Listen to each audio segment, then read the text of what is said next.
કેન્દ્રમાં નવી સરકાર આવ્યા બાદ રેશન કાર્ડ CCM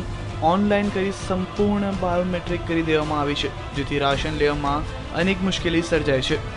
અવારનવાર સર્વેનો પ્રોબ્લેમ, ફિંગરપ્રિન્ટના આવી જેવા અનેક પ્રોબ્લેમ સામે આવી રહ્યા છે, જેથી ગરીબ લોકોને રાશન મળતું નથી અથવા તો નોકરી પર રજા મૂકીને અનાજ લેવા આવવું પડી રહ્યું છે, જેના કારણે અનેક લોકોમાં નવી સિસ્ટમનો વિરોધ કરવામાં આવી રહ્યો છે। ત્યારે આજે આંબાવાડી વિસ્તારના સ્થાનિકો દ્વારા નવી સિસ્ટમનો વિરોધ કરવા માટે ધરણા કર્યા હતા અને આવનારા સમયમાં જો સમસ્યાનું નિવારણ નહીં આવે તો ઉગ્ર વિરોધ કરવાની અને આત્મવિલોપન કરવાની ચીમકી ઉચ્ચારવામાં આવી છે।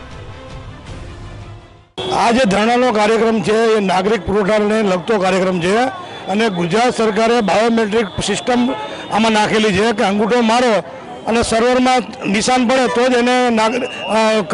અનાજનો પુરવઠો છે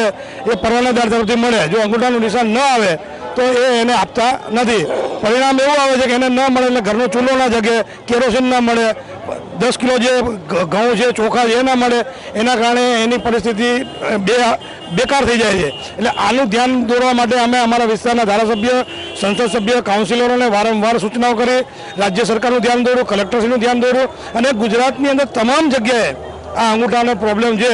આ સિસ્ટમ નીકળી જાય તો જે રેશન કાર્ડની અંદર જે 5 વ્યક્તિ જે છે કે 6 વ્યક્તિ હોય કે 3 વ્યક્તિ, એમાંનો કોઈ પણ એક વ્યક્તિનું આઈડેન્ટિટી પ્રૂફ લઈને અનાજનું જો કરિયાણાનું વિતરણ કરવામાં આવે તો આમાં કોઈ પણ જાતનો પ્રોબ્લેમ થાય એમ નથી।